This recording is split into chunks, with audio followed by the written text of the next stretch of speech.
Good morning. Good morning. Are we live?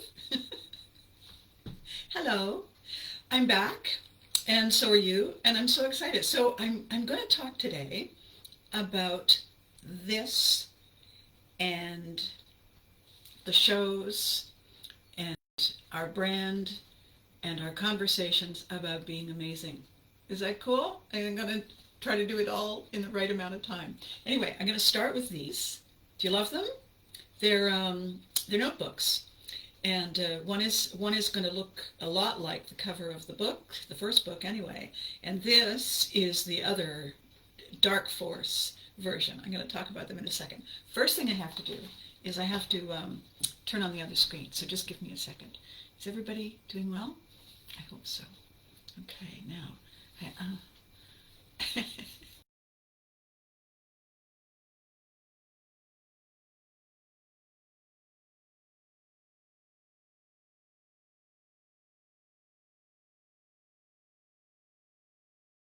this is crazy. Sometimes, sometimes when I have to work with the second screen, oh, there it is. There it is. Hang on a second. Okay, so click. Good morning. Yep, there she is, talking a mile a minute. All right then, now I'm going to be able to see you, and I'm going to be able to reply to your comments, which is as it should be. Oh, here we are. We managed to get through Mother's Day. I managed to avoid all the crowds in all the restaurants because did you know that in the hospitality industry, Mother's Day is the one that is most fraught with stress for everybody? Typically, the moms don't want to go out on their day. They want to do whatever they want to do. Typically, the people who take them have no idea what to give them, so they say, we'll go out, we'll go out. The restaurants have to brace themselves for people who don't go out and have no idea how it works. So it's just kind of a swell time. It's like deciding to go on a leisurely shopping trip on Boxing Day. Craziness. So, is everybody okay? Is everybody well? I had some very interesting feedback from, oh, good morning, Steve. I had some very interesting feedback from people who came to the event in Cornwall on the 23rd and 24th of April. This was Cape, and it was our first opportunity to kind of, spring back after all the lockdowns up here in Canada. And the comments that I was getting were, well, they were lovely because people don't tend to reach out and say, well, I had a terrible time and you're an idiot. They don't tend to do that. So you get to bask in the glow. What they were saying, though, which I found really helpful to me and certainly helpful to our conversation, is that they liked the booth experience that I created for them because it's interactive, one thing, and it's also multi-purpose. Good morning, Melissa. I have to talk to you a little later. I have an idea. They're saying that when they come to my booth, I'm not just a celebrity person who they saw in the program, who was on television and did this or that or the other thing, and they're coming to find out if I'm 106 and use a walker. One poor guy said, I thought you'd be older. And I said, why would you think that? And he said, well, I'm older. Which made, really, it made a lot of sense. What they were saying, though, and this is part of this whole conversation that I'm nudging into life, I'm nudging to life, is that people don't really know what to expect anymore. They're looking for people to tell them what it's going to be like and who they get to be and how it works. And it reminded me a lot of the days when I used to do stand-up comedy, when in order to get everybody on my side, because I don't know if you know this, but stand-up comedy audiences are there looking for fresh blood. Really, it's a kind of a gladiator situation going on. And so what I used to do is I would walk out and I would say, before I say something funny, I'm going to tell you something really important. The bathrooms, in case you were wondering, are, and then I would explain where the bathrooms are, which would always come at them, unless they were frequent flyers with me. It would always come as a surprise, but it was also helpful because a lot of them would just come in late, get a ticket, sit down, and then start wondering where the bathrooms are because we've just had a drink. And so I would say, most important thing if you're over 25 is where the bathrooms are, really? And so I'm going to tell you. And so here they are. And the other thing is that my set is only 15 minutes, so you can hang on. You don't have to worry that I'm going to be here till the end of time. And so they would laugh. I got them to like me, and I got them to laugh in the first 30 seconds. After that, all I had to do was not screw up. You see, I used something they didn't see coming. The element of surprise. Vikings invented it, and it worked extremely well for them. Think about this. People in a village way up a river, hundreds of miles from the coast. They wake up one morning, and there's a ship. And there's these people with swords and shields saying, how you doing? Where's the gold? Seriously. Element of surprise. So when these people were saying, that I had really cool stuff that they could look at, souvenirs and collectibles, it was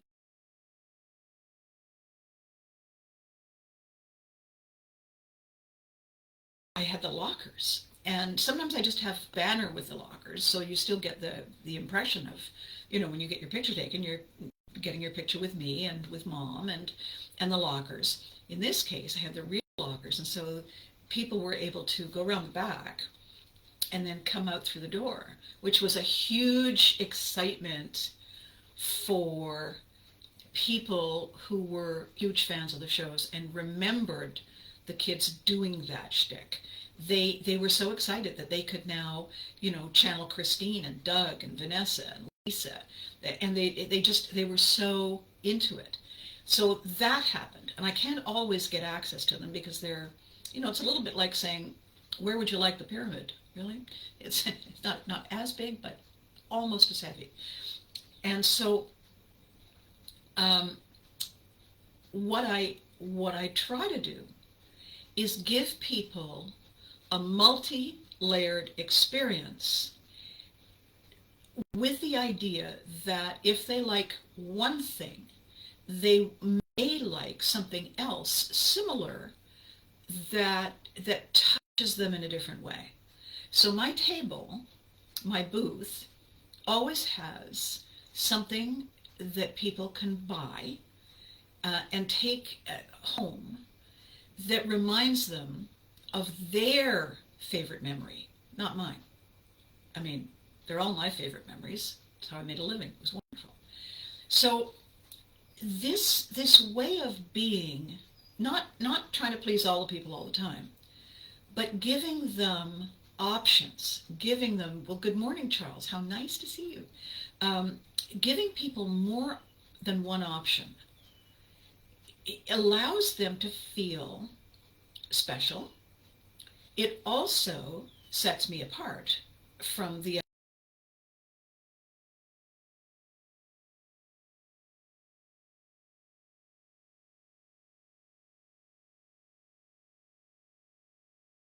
others. So it's all about them, and then the fan says, oh my gosh, I remember you were this, and then and do you remember when this happened and that happened? And so what we're really living in a situation like that is an echo of the parade gone by. The fans come to see that celebrity because they have a memory, and they want this moment in the present with the celebrity to be as exciting and awesome as the memory they've been holding on to. That's what this whole thing is about, is to leverage the past, the history, the memory, and have it carry the fan into the present to see you now. Leveraging. It's a very powerful tool. Because what we're giving the fan is something they already know and like and want more of. And the only way they can get more of what they already know and like that happened in the past is to give them something in the present. Because here's what happens. They go away saying, oh my gosh, I did this, I did this. And now their memory is this most recent event plus the ones in the past. And they can write this most amazing story that they can tell their friends that, oh my God, you know how he was in the movies? Well, let me tell you, in person he's taller. She's shorter. Oh my God, and she's adorable. She's like this big. You put her in the palm of your hand. She's amazing. So it becomes a refresh on what they knew. And they're part of this new refresh. They were in it. They're in the story. They're not just a spectator. They're a participant. And when they get the picture with you, well, they're famous too. That's why when I do pictures, I say you have to wear a boa, because all famous people are divas and we all wear boas. So, did you want the green one or the orange one? And they all laugh. Because it's true. And now they're going to be able to say, oh, well, Abby said. And Abby is, and I mean, you know how Abby is. Well, my goodness, in person, she's even more of it. And then I got to wear a boa too, and darling, you see? Now what we have is a brand new story with all kinds of hands and toes and fingers and legs and exciting ripples that make everything come alive. Isn't that interesting? I've always done it because I was really well trained in one of my very first jobs. I was really well trained by a brilliant guy, and I'm going to tell you that story in a minute.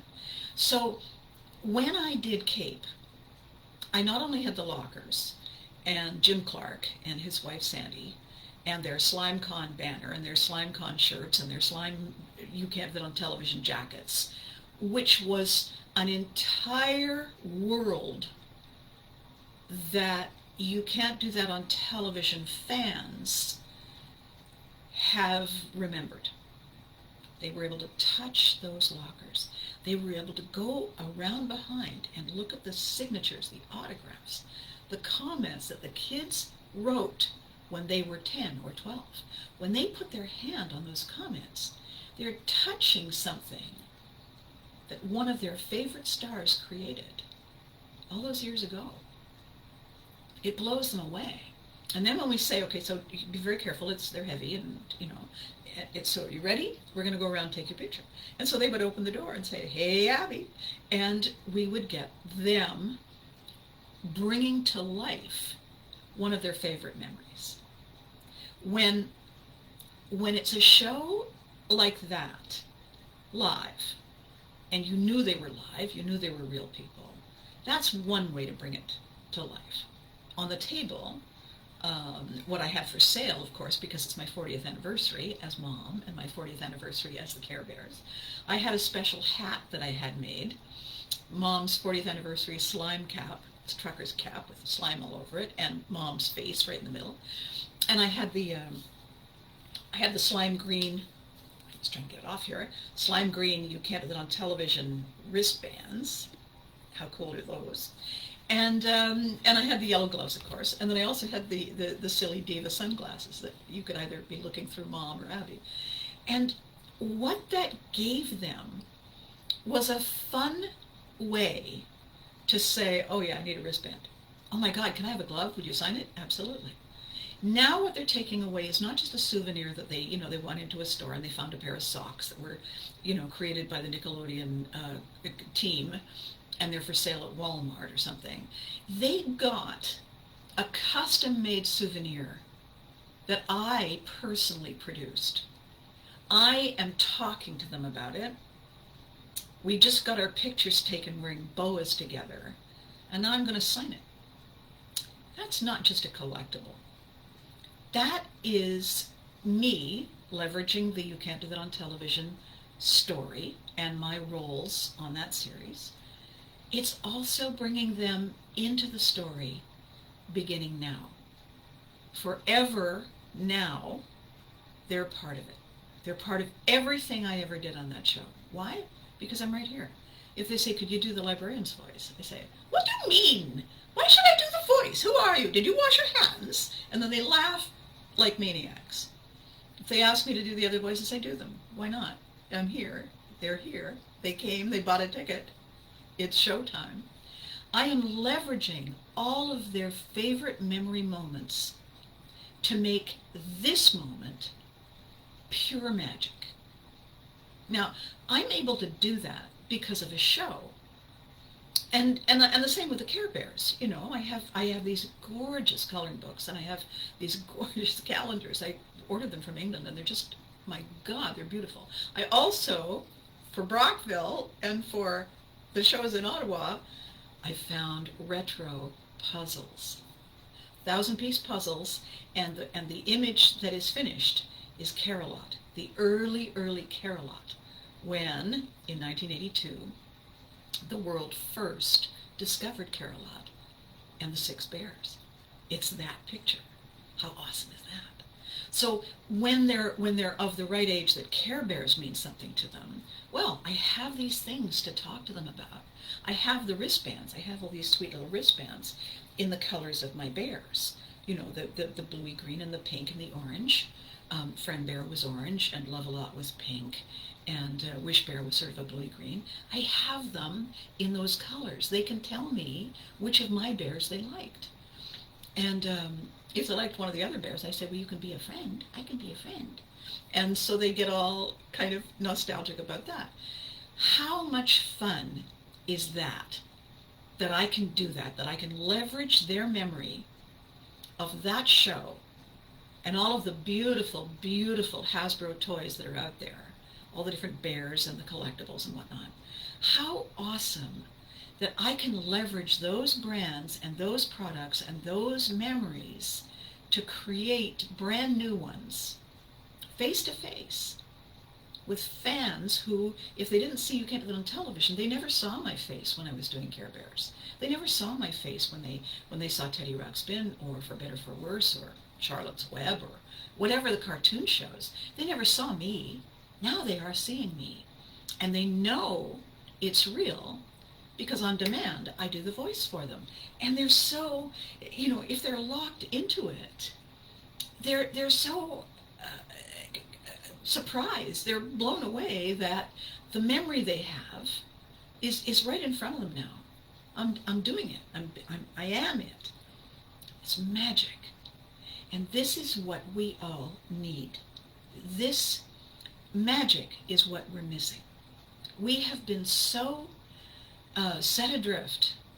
We're all like these little rudderless boats, and the seas have been choppy and they've been calm, and the winds have been awful, and it's been raining and it's been scary. There have been dragons and sea serpents and whatnot.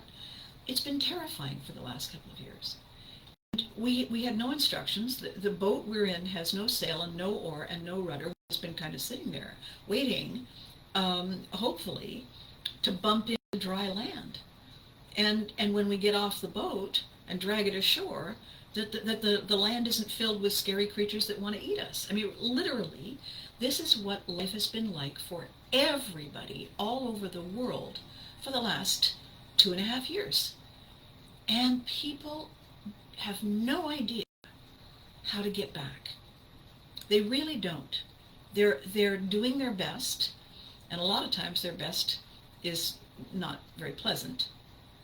If they channel a very angry, frustrated, rage-filled inner child, every reason for them to lash out. Every reason for them to feel that somebody wasn't very fair to them. Every reason. So instead of, this is my thinking, instead of focusing on that and on and on and on, I want to say, I know, that sucks, so let's fix it. Vikings only existed for about 750 years. They were Norsemen who were living at a time when there was a very, very strong and violent movement to amalgamate all the different fiefdoms and so on in the whole country to make it one kingdom. And there was this one guy who was prepared to take no prisoners still living. And he made it clear, I'm going to take your land and I'm going to kill you if you're going to cause me a problem. So the Vikings, those who could, those who had the resources, said, here's an idea. Check, please. And they went someplace else. And they all went someplace else all at the same time. And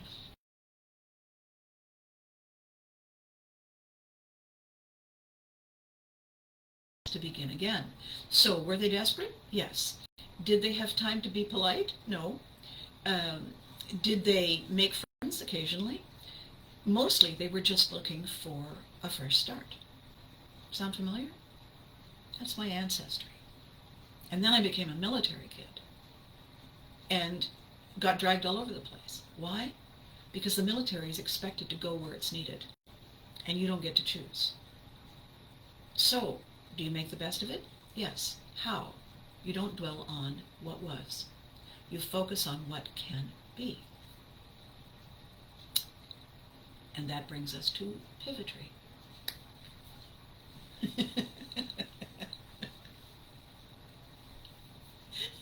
Did you see me building to that? I hope you saw me building to that.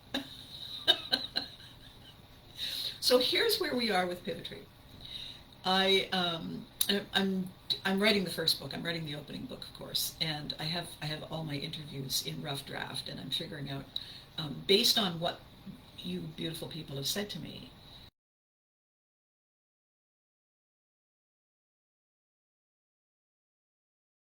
incredible aha thing really is.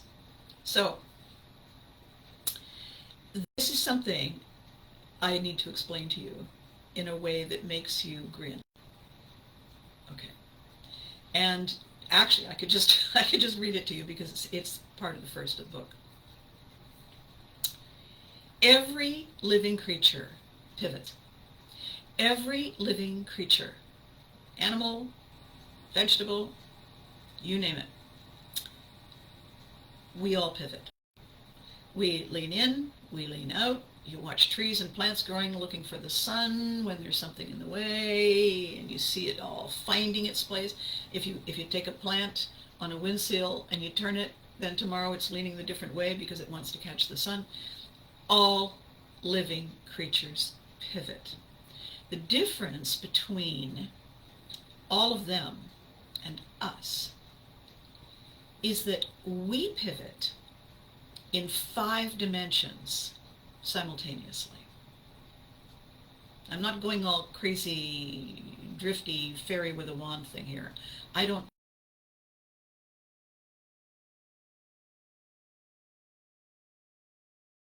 Physical is a dimension. Emotional is a dimension. Intellectual is a dimension. Social, cultural is a dimension. And spiritual or energetic, belief is a dimension, right? Physical, mental, emotional, social, and energetic. 5 dimensions. Every single thing that happens to us, every minute of every day, we evaluate simultaneously on those 5 levels.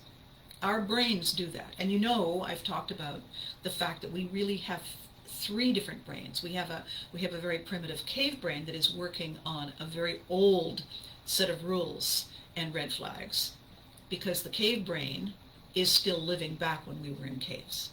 So the red flags and the rules are based on what was true then. They don't know that anything has changed. They don't know that we now live in more than one tribe. The cave brains are doing what they always did to keep us alive, and God bless them for doing it.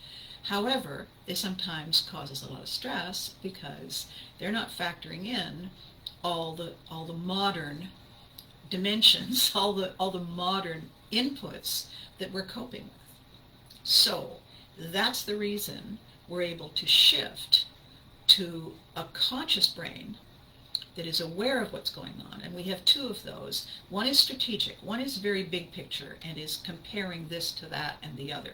The other one is in the moment, taking all the instructions and acting on them.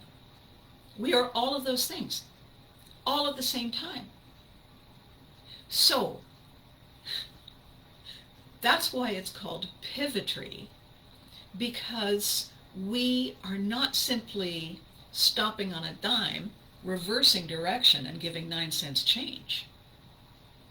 We are shifting, evaluating, profiling, weighing, judging, predicting, blending, mixing, and coming up with our best idea. And one of the tools that we have, because we are such complex creatures, is we actually have a full database of all the personalities we have ever brought into being. All of them. If we made them, they're still there. And we get to call them up. If you were brave, you can be brave again. If you were a really upset, angry, tantrum-driven child, have you been reading the news? Apparently we can call that up again. When a 40-year-old person dressed in an alarming combination of clothing with slogans that confuse the living daylights of everyone screams in your face, "You're not the boss of me." Okay. They're channeling a combination of stuff from a way back. I can't ever remember any time I have yelled, "You're not the boss of me," after maybe the age of 6. Now, a large reason for that is my large Viking father, who would look at me and say, "Want to bet?" And then, "Sorry, Dad." And then there would be a vastly fast pivot, because wrong person to say that to. 6 foot everything, and by the way, have you seen his picture?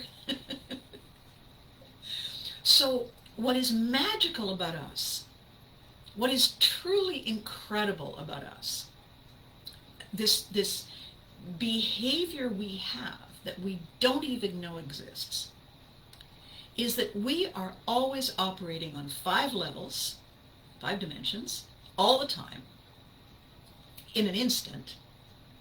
Our brains are sifting and sorting and profiling not only what's going on, but which one of us is the best fit. It's very, very exciting and very clever. And that's why it's more than a pivot. It's more than a pivot that went to the good schools. It's pivoting with sprinkles on top. It's an art form. It's a dance. And that's why it's called pivotry, because it is magical and mysterious and sublime. You see the fit? This is why it's so exciting. And each one of you that I'm talking to, I've heard from you certain little things. I've read posts that you've made, or I've looked at pictures that you've posted. And I've seen something that has made me say, that was a significant shift. I bet that's a really interesting story. And I'll bet there are a lot of people who would identify with it. And that's why I've reached out. That's why I've said, we need to talk. And when you have told me your stories, I've said, okay, I need to take this away now, and I need to organize what you've told me, organize what I've learned, put it together as a conversation, as a story, and figure out where it belongs in this lovely collection that people can look at, read, listen to, because I'm obviously going to do the audio-video version, and feel better about the way they're coping now. They're going to be able to remember the way it was before their big crisis that has altered everything. They're going to be able to think about the stories and the people who have shared them and find similarities, and therefore find a friend, find somebody who's walked the path they're walking. And then they're going to be able to give themselves permission to be excited that they have the ability, they have all the tools to be okay as we get back to living. Not back to the way it was. Rivers don't run backwards. We don't wake up one day 30 and wake up 20 the next. We don't go back in time. We always move forward. But if we have great tools and we have powerful lessons with brilliant examples, and we have permission to reach out to everyone like us in our tribe and say, how's it working for you? Has this happened to you? What did you do? Where did you find it? Now we've got something. Now we've got a boat, we've got the tools, we've got the oars, we've got direction, we've got sails, we've got wind, we've got a rudder, we've got this very, very bossy, pushy redhead at the front of the boat saying, let's go, let's go, let's do this. And we can. We do not have to listen to these people who say, pivot, change, do better, be more, fit in. They are wrong. They're not lying. They believe it. And it's wrong. They were taught something that is incorrect. We do not have to change. We already are everything we ever need. We already are. And I can prove it. I am proving it. I'm explaining it to you now. And it's going to be in the Pivotry collection, and you're part of it. Is that cool? Now, all of this is part of this conversation I want to have this week, because I'm building up to go to Brockville. And oh my God, I managed to find Dougie from the show. He has a beautiful, fabulous martial arts studio in Brockville. So I reached out to him and I said, hi, honey. You didn't hug me on Mother's Day, so I'm going to forgive you if you come to my booth on Sunday. Now, I don't know if he can. I don't know if he's got a competition going. I don't know anything, because, of course, he says, oh, yeah, sure, Mom. But I said, I'm going to tell everybody that I've reached out to you. Douglas Ptolemy, you can find him on Facebook. You should reach out and ask him if he's coming to Brockville FanaticCon on Sunday. Will we find you at Abby's booth?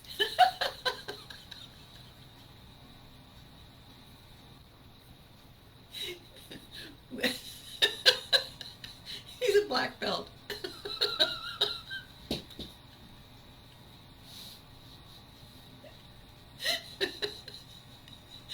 Can you just picture him coming in? Abby, we need to talk. That's leveraging. So, here's the thing about leveraging. You can only leverage if you know that something exists, if you recognize that there is a way to add this to get that. You can only do it if you have the knowledge and the tools. So yesterday on Facebook, I posted this awesome picture that was cobbled together by one of the fans. So in 2017, Scott Barber, who is from Texas and does independent film, and he's amazing, actually probably before 2017, but that's when he reached out to me. He was working on a documentary called The Orange Years, and what he was doing was he was capturing what it was like in the very, very beginnings of Nickelodeon TV. And our show, You Can't Go on Television, was really their flagship. at the time. So he reached out, he found Christine, and he talked to her, and she was telling him that I was doing the Fame book, and so he reached out to me, she gave him my stuff, and he reached out to me and he said, is there any chance that we could have a documentary crew come to your book launch? And I said, for Fame? Do I want a documentary crew at my book launch? Gee, let me think for a second. So he was there, and then flip the calendar pages. Time passes. He gets the funding. He finishes the documentary. It's released, and Rolling Stone magazine reviews it. Big rave review.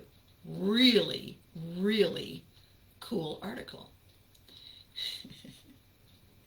And then I get reached by Scott, who says, so, why is it always all about you? And I said, what have I done? And he said, Rolling Stone magazine. They reviewed us. They loved the documentary. And I said, awesome. He said, yeah. The article, the picture at the top of the article is you.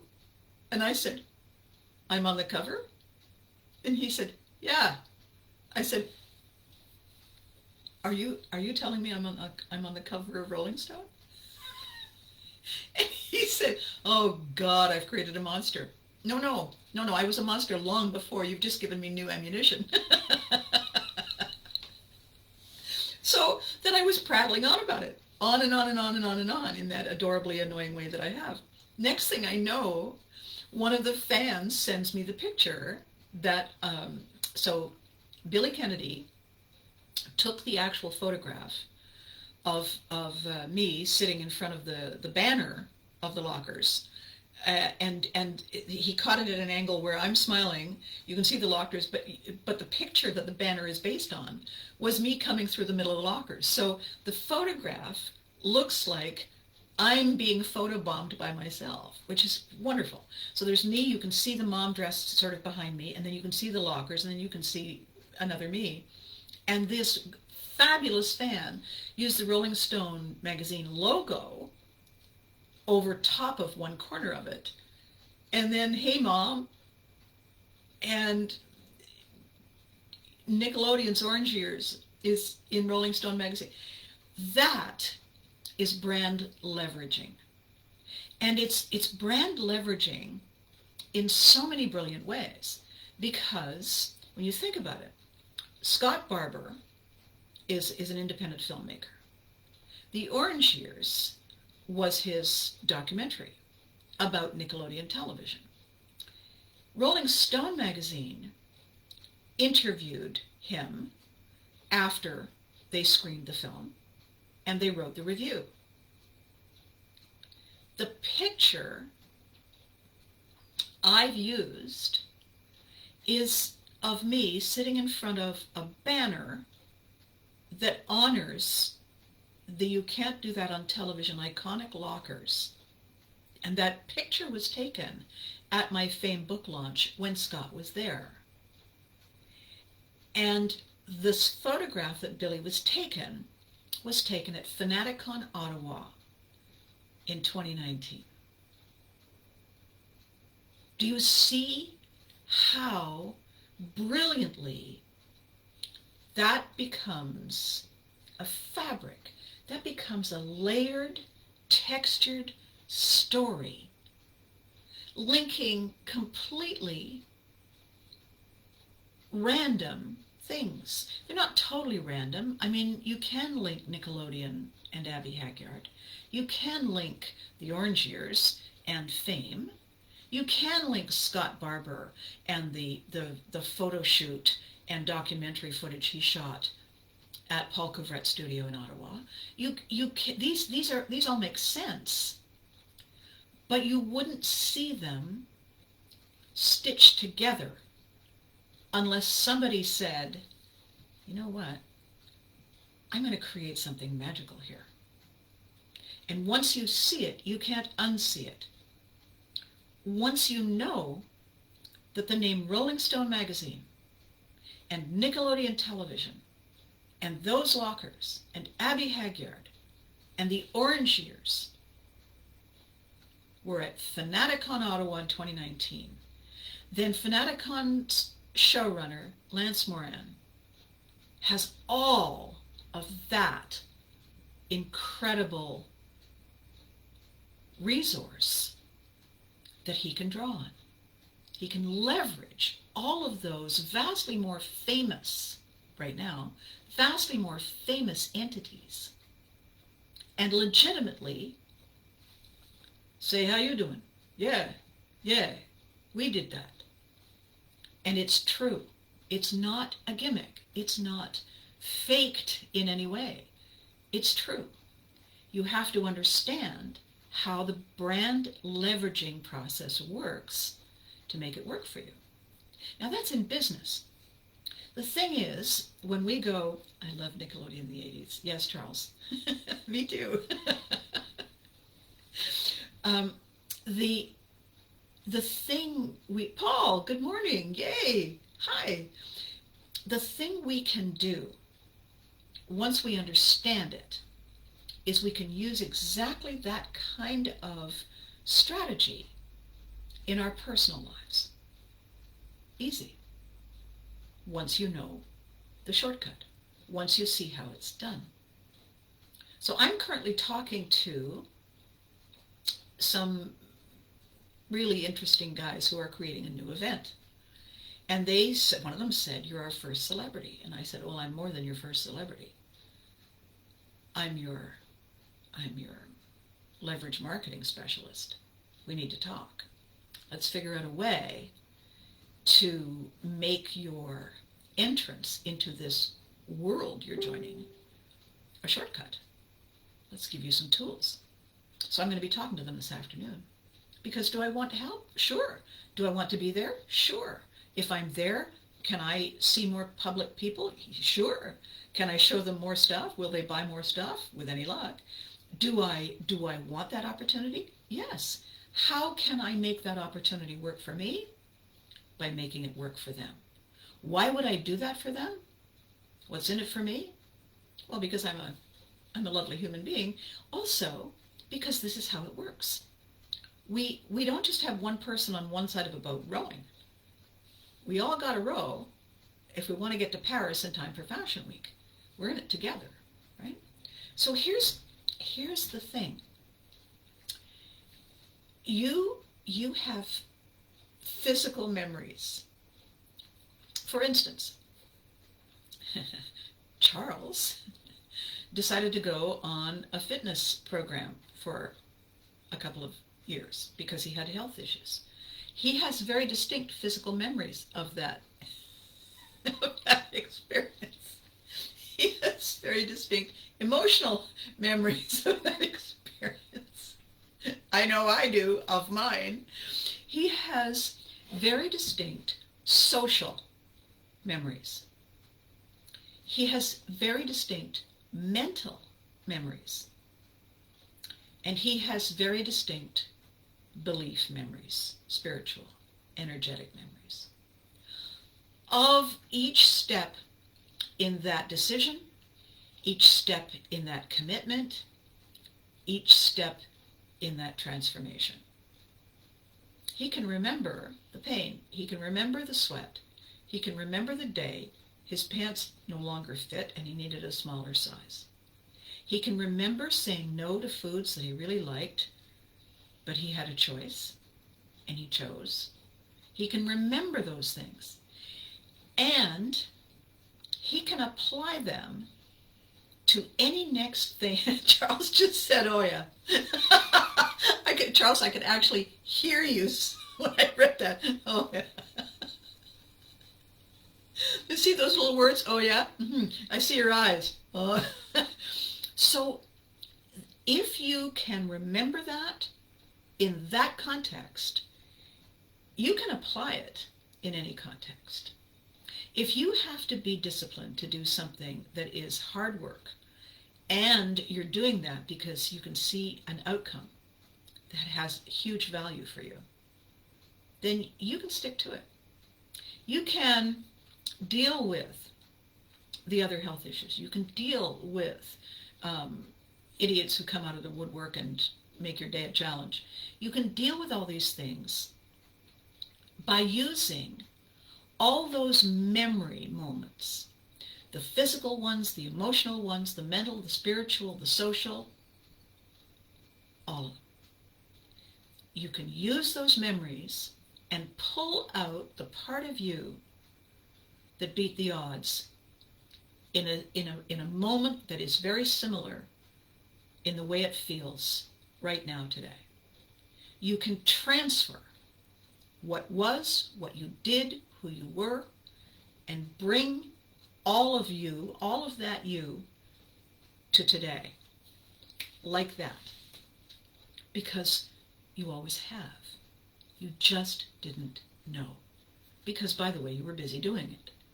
Now, the reason I know all this, the reason I'm aware, is because I'm in show business. And in show business, I get paid to use this skill.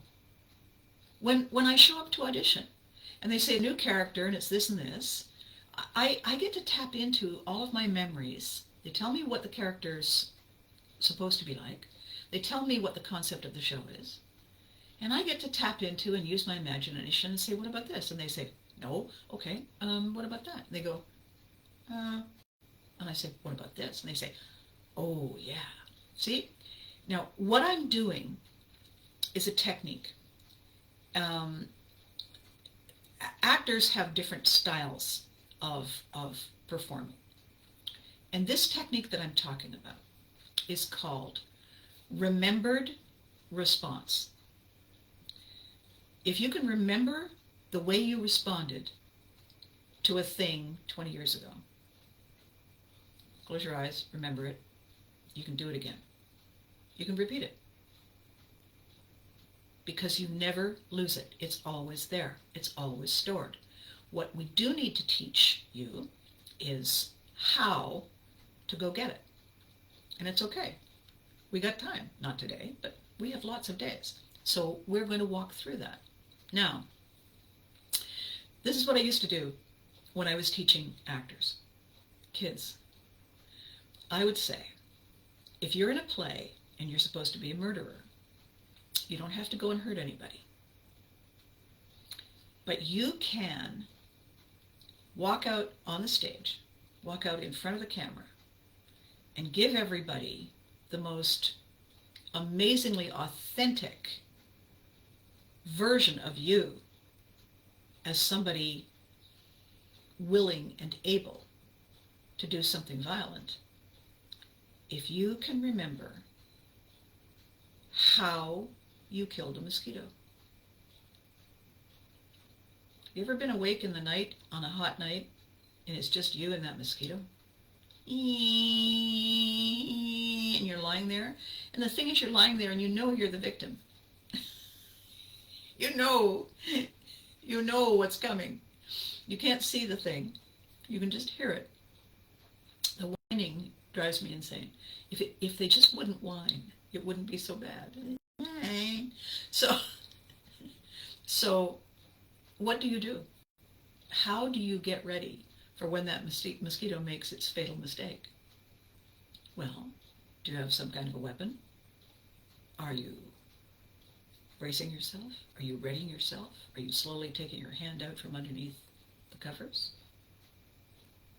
Are you listening? Of course you are. Imagine if you replayed that on stage in front of a camera for the audition as a murderer. Is that incredible or what? It works. Remembered response. We all have them. We all have hundreds and hundreds and hundreds of them. Earlier when I was talking about pivotry, nostalgia is powerful. Yes, it is, Paul. Nostalgia is a real force. It certainly is. And you know why? Nostalgia takes us to a place where we felt safe, where we felt valued, where we felt okay. Everything's going to be okay. And we want to go there. That's why when you walk past a bakery and you smell the fresh baked bread, not really this bread that you're salivating over. It's some nostalgic moment when you ate fresh baked bread and it was the best thing ever. That's what that's about. This is, you see how all of this pivotry, all of these layers of our brains are working for us. It's fascinating. So, here's the thing.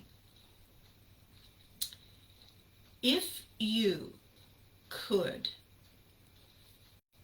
see a situation that is difficult, it's a challenge, and instead of feeling frustrated or angry or helpless or overwhelmed in some way or lashing out because fight or flight, what if you could give yourself permission to take 5 seconds, 2 seconds, and stare at it? Not be in it, not be panicked. Give yourself permission to pull back, stare at it and say, I've done this before. And allow your brain to hand you the personality you had.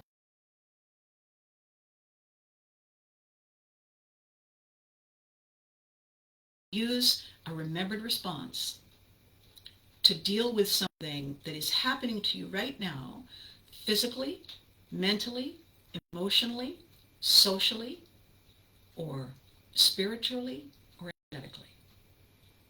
We all have that ability. If we don't know we have it, then clearly we're not going to be able to control it. We're not going to be able to master it. We don't even know it's there. Somebody says, why didn't you use this tool? Well, thanks very much. I'll use it next time. Is where we are in this moment. That's why the Pivotry Project.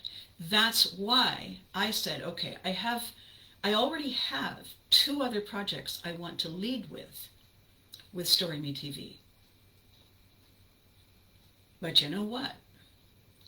And they're fun and they're fabulous and they're important and they're crazy and we are all going to have such a good time when we do them.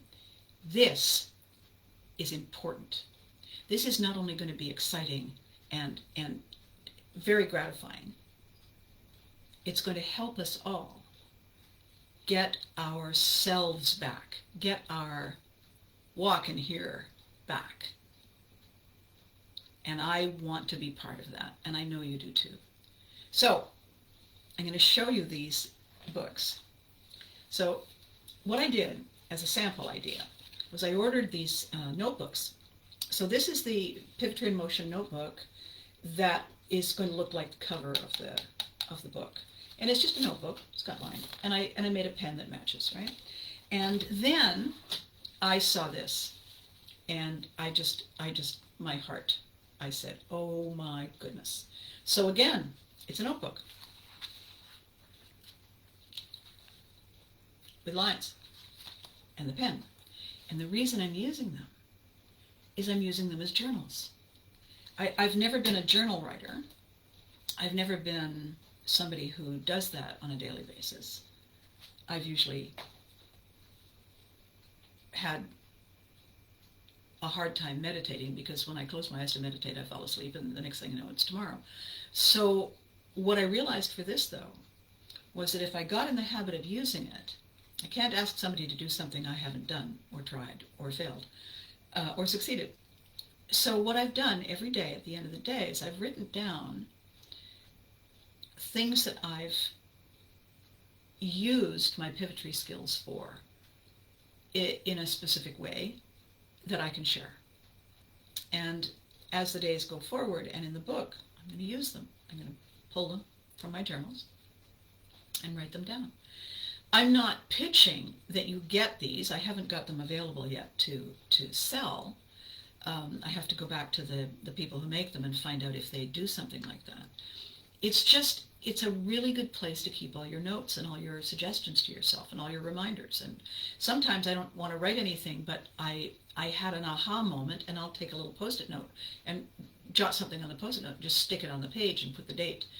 It doesn't matter how you keep track.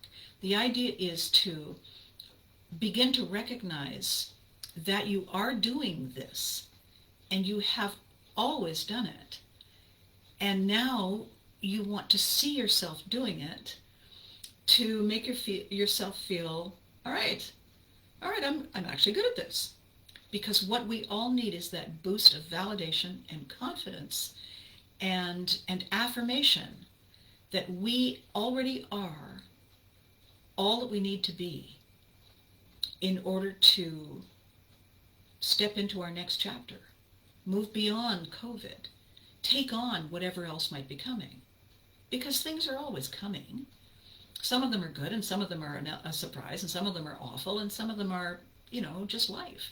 And how helpful if we realize that we have a process that we're very good at using, that we've practiced our whole lives, that works. It would be so empowering. You'd be saying, yeah, I got this. Because you do. You do have it. We all do. So, I'm going to tell you the story. When I was in my very early 20s, I got an opportunity to work for a very famous magazine company. It was one of those random things. They didn't ask for me, and I didn't seek them out. I went to a temp agency, and the temp agency sent me there.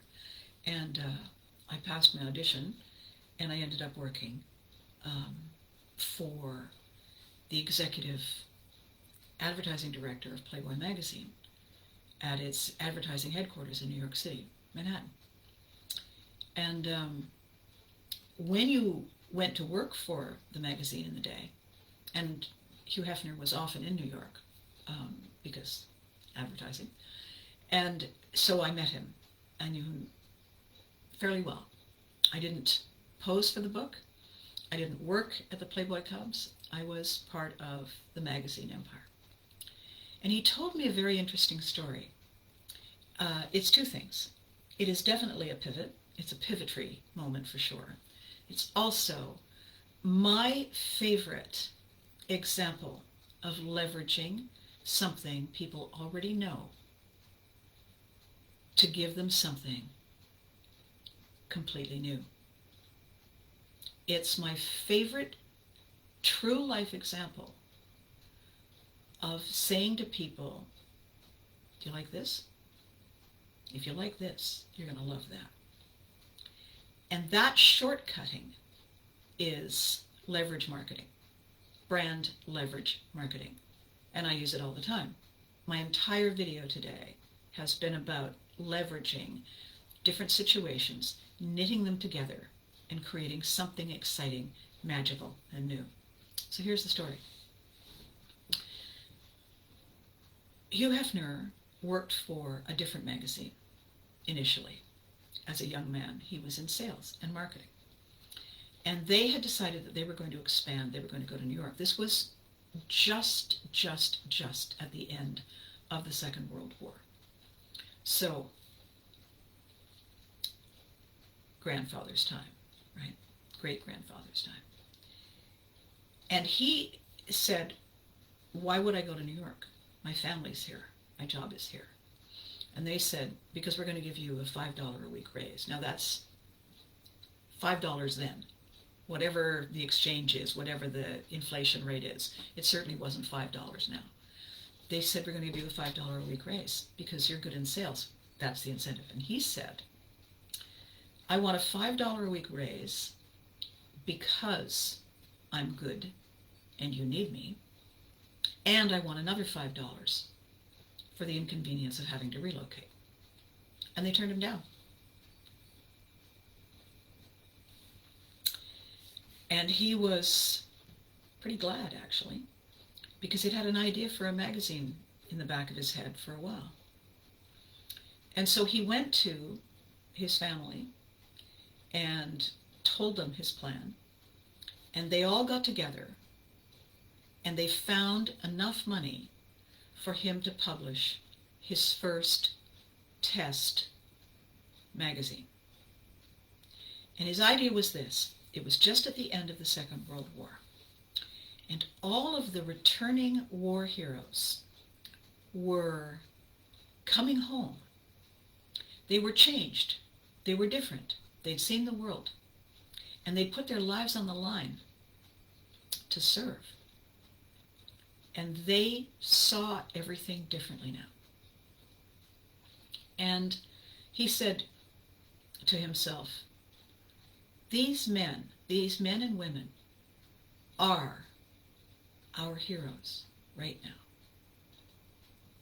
They are the new pioneer breed that everyone looks up to. Everyone wants to be one, know one, or have a relationship of some kind with one. And he called them, based on that book, The Playboy of the Western World, he called them Playboys. And he said, my magazine is going to be their magazine.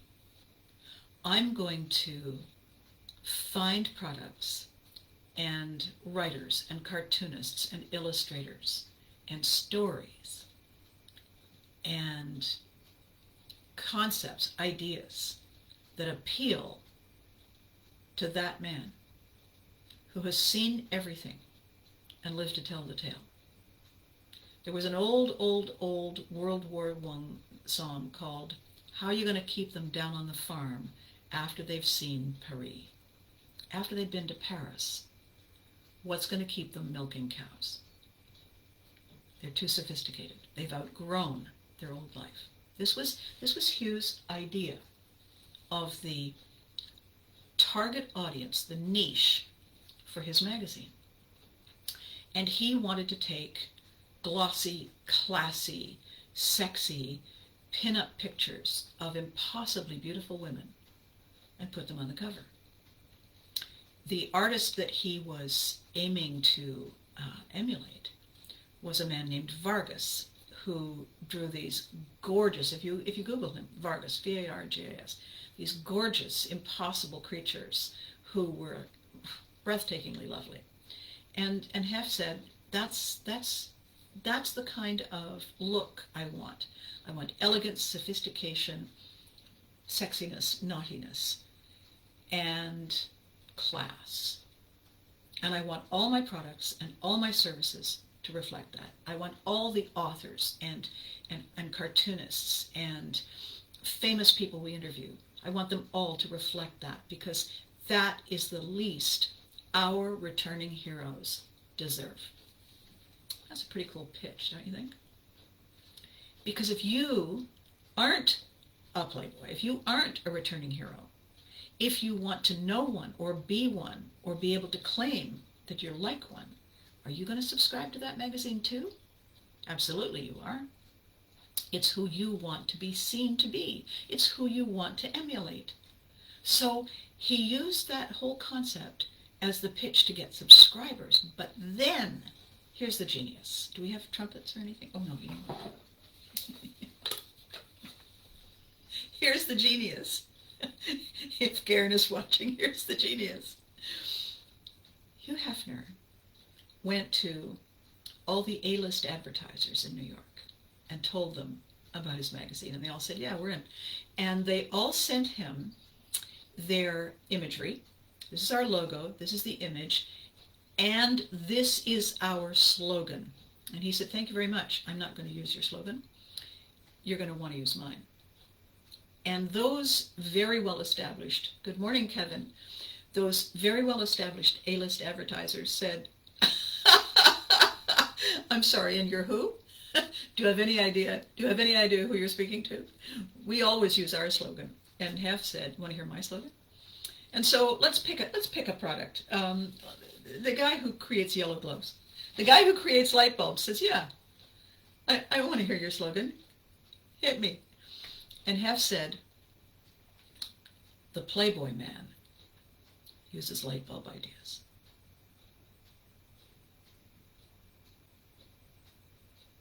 The yellow glove guy uses Playboy. And these A-list advertisers said, yeah, we're in. The Playboy man eats, drinks, wears, drives, lives, dances, sings, is called affiliate marketing. If you've ever bought HP sauce, it's a steak sauce. Next time you're in the grocery store, if you haven't bought it, look at the label. The HP, there's a little drawing behind it. It's the House of Parliament in London. HP sauce got permission to use HP and that drawing because their affiliate marketing was lawmakers and decision makers use this sauce. Discerning minds use this sauce. So affiliate marketing, to my knowledge, the Playboy example was the first biggest that I learned of in America. Europe was using it, but I hadn't seen it. Now, was I looking? No. If I look now, probably I would find some. But this decision to say, you're this and you're this, and if we bring them together, we don't just get two things. We get a brand new third thing. We get all of the followers and fans and buyers and loyal supporters of this, and we get the same group who support that, and we bring them together, and when we have a new thing, we still have that group and that group, but we also have a brand new group that loves them as a unit. And you know what we had to do? Nothing. We didn't have to reinvent anything. We just have to say, want to dance? All we have to do. And then we become connected. Two heads are better than one. Two loyal audiences are better than one. Two goals that align are better than one. Why? Strength in numbers. Is that cool? So, I have done this ever since it was explained to me. He said, you won't have an opportunity to do it right now, but you will. You'll never forget it because it makes the most sense. It saves time, it saves money, and you benefit exponentially. Who wouldn't use it? The man had a point. Smartest marketing mind I've ever met. So, with that, what we have here is an opportunity with Pivotry in Motion for me to leverage your stories to reach other people who have stories, to build a concept that has a common goal. And I am willing, I'm already doing it, I am willing to leverage my tribe of military brats, my audience of military brats, my friends and family on all the social media networks, my time on You Can't Do That on television, my time as a cartoon character voice, creating beloved creatures who came to life, my time on the stage, my time working with veterans with PTSD.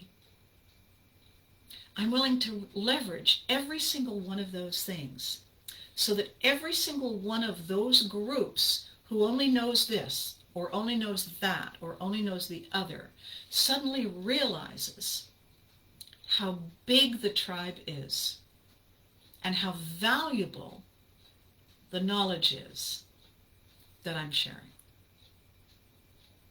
Do we all benefit? Yeah. Do we all feel like we're part of something? Yeah. Do we all feel that we can tell all these people who tell us we need to do better and be more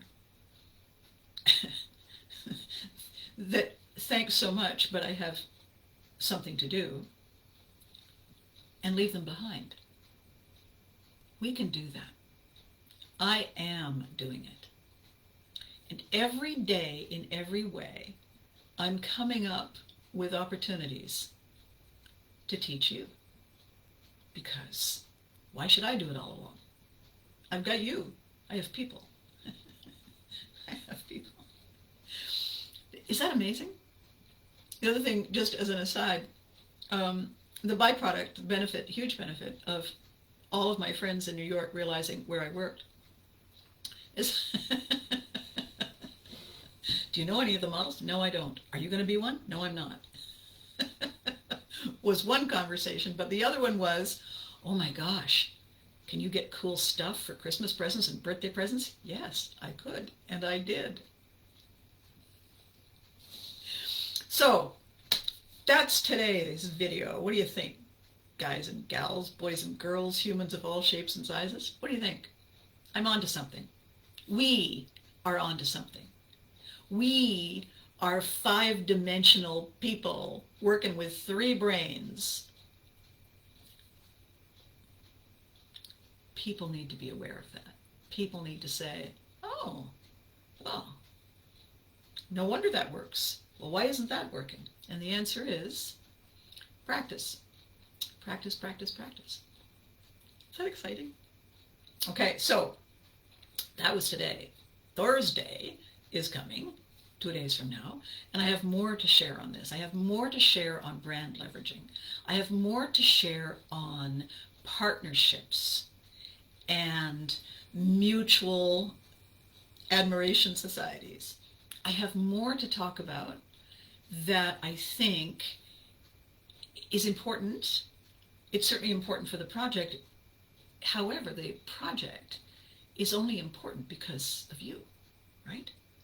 So, I have more, and it's going to be fun. So until then, you know the drill. Be good to you. You're amazing. And don't forget to hug your loved ones.